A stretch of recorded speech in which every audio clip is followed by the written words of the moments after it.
प्यारे बच्चों, आज की कक्षा में आपका स्वागत है। अभी तक हमने पढ़ा है कि भाषा की सबसे छोटी इकाई को वर्ण बोलते हैं। वर्ण अर्थात स्वर और व्यंजन। स्वर और व्यंजन मिला के बनाते हैं शब्द। आज हम बात करेंगे शब्दों के बारे में। शब्द विचार। शब्द वर्णों से बनते हैं। आइए चित्र देखकर समझें। सबसे पहला चित्र है भालू का। भालू शब्द बनाने में किन वर्णों का प्रयोग होता है वह देखते हैं। भ जमा आ जमा ल जमा उ बना भालू। दूसरा चित्र है उद्यान का।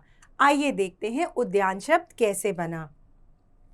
उद्यान शब्द बनता है उ जमा द जमा य जमा आ जमा न जमा अ से। तीसरा चित्र है महिला का। महिला शब्द कैसे बना। म जमा अ जमा ह जमा इ जमा ल जमा आ। अंतिम चित्र है कचौड़ी का। आइए कचौड़ी बनाएं। कचौड़ी बनती है क जमा अ जमा च जमा ओ जमा ण जमा ई। तो देखा आपने किस प्रकार स्वरों और व्यंजनों का एक सार्थक समूह शब्द बनाता है। यह बात समझनी बहुत आवश्यक है कि केवल स्वरों और व्यंजनों को एक साथ रख देने से शब्द नहीं बनते हैं। इनको रखने का एक सही क्रम होता है। उदाहरण के तौर पर देखते हैं, यदि हम भालू की जगह लूभा लिख देंगे तो उस शब्द का कोई अर्थ नहीं है। इसी प्रकार यदि हम उद्यान में वर्णों का क्रम अलट पलट करके किसी भी क्रम में लिख देंगे, जैसे न्याद्यो, उसका कोई अर्थ नहीं है। तो हमें दो बातें समझ में आती हैं।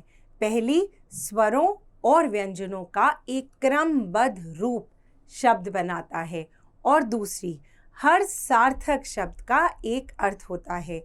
आपके सामने जैसे ही इन शब्दों का उच्चारण होगा, आपके दिमाग में इनके चित्र बन जाएंगे। भालू, उद्यान, महिला, कचौड़ी, क्योंकि इन सभी शब्दों के अर्थ हैं।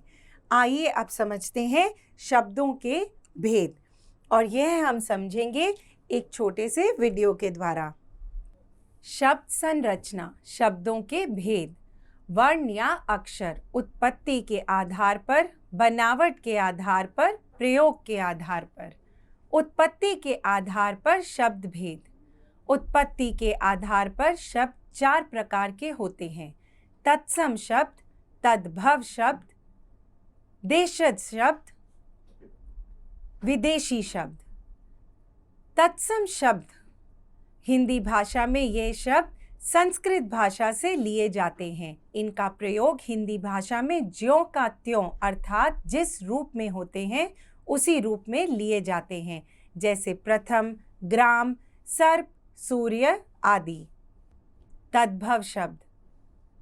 तद्भव शब्द संस्कृत शब्दों के हिंदी पर्याय के रूप में प्रयोग किए जाते हैं, जैसे दही, दधी, सच, सत्य, गांव, ग्राम, किसान, कृषक, घृ, घृत आदि। देशज शब्द। देशज अर्थात देश जमा ज, अर्थात देश में उत्पन्न ये शब्द भारत के विभिन्न प्रांतों तथा साधारण बोलचाल की भाषा से लिए गए हैं, जैसे पगड़ी, हाथी, पैसा, जूता आदि। विदेशी शब्द। ये वे शब्द हैं जो दूसरे देशों की भाषाओं से हिंदी में आए हैं, जिन्हें विदेशी शब्द कहा जाता है, जैसे स्कूल, कॉलेज, बंदूक, रुमाल आदि। बनावट के आधार पर शब्द के भेद।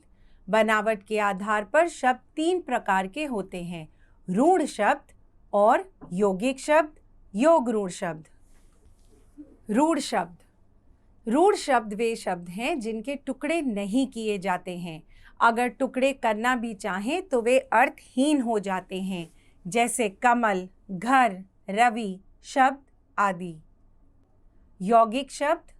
यौगिक अर्थात योग से बने हुए। ये शब्द दो शब्दों को जोड़ने से बनते हैं तथा ये सार्थक होते हैं तथा इनके टुकड़े आसानी से किए जाते हैं।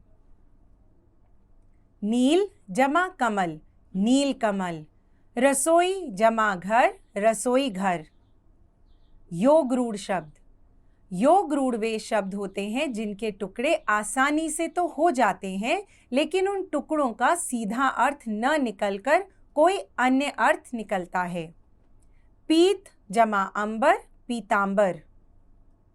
पीले वस्त्र वाला अर्थात कृष्ण, विष्णु। पंकज, कीचड़ में उगने वाला अर्थात कमल। प्रयोग के आधार पर शब्द, प्रयोग के आधार पर शब्द दो प्रकार के होते हैं, विकारी, अविकारी।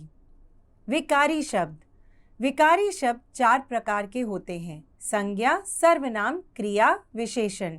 इनके वाक्यों में प्रयोग करते समय लिंग, वचन तथा काल में परिवर्तन आ जाता है। अविकारी शब्द, अविकारी शब्द चार प्रकार के होते हैं, क्रिया विशेषण, संबंध बोधक, समुच्चय बोधक, विस्मयादि बोधक।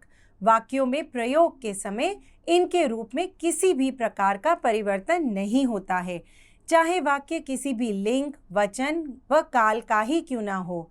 इन्हें अव्यय भी कहा जाता है।